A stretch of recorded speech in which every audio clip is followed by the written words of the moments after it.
এই কৃষি জমিকে ঘিরে স্বপ্ন বোনেন পটুয়াখালীর কলাপাড়ার মানুষ।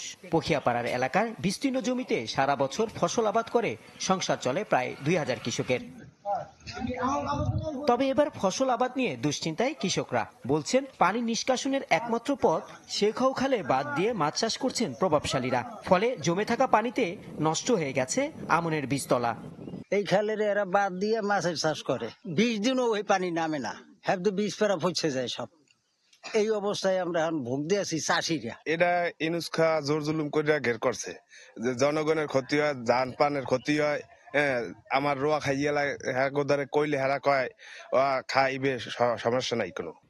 ঘূর্ণিঝড় রিমালের কারণে ঘরে তোলা যায়নি কোনো ফসল। কৃষকদের অভিযোগ, জনপ্রতিনিধি থেকে শুরু করে প্রশাসনের কাছে ধর্ণা দিলেও মেলেনি সমাধান। আমাকে ক্ষতি দিয়েছে, গরু বছর নামাইতেই না, পানি খাওয়াইতেই না, তোলাই থাকে, বাড়ি ঘরে করে নামতে পারি না। এই হুমকি দেয় ধুমকি দেয়, দ্বারা কেউ কোনো কথা কইতে না। অনেকে আশ্বাস দিয়ে গেছে, কিন্তু আমরা কোনো রেজাল্ট পাইনি।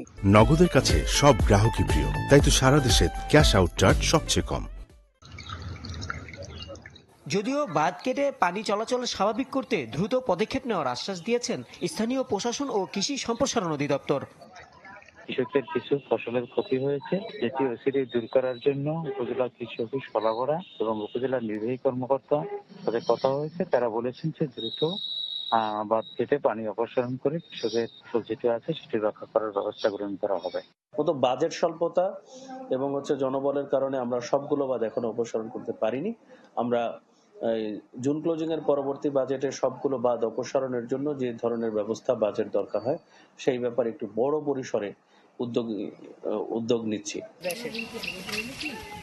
10 কিলোমিটার দৈর্ঘ্যের শেখাও খালটি একদিকে আন্দারমানিক ও অন্যদিকে মিশেছে আগুনমুখা নদীতে। এর পানি ব্যবহার করে 1500 একর জমিতে ধানসহ নানা ফসল আবাদ করে পটুয়াখালীর কলাপাড়ার কৃষকরা।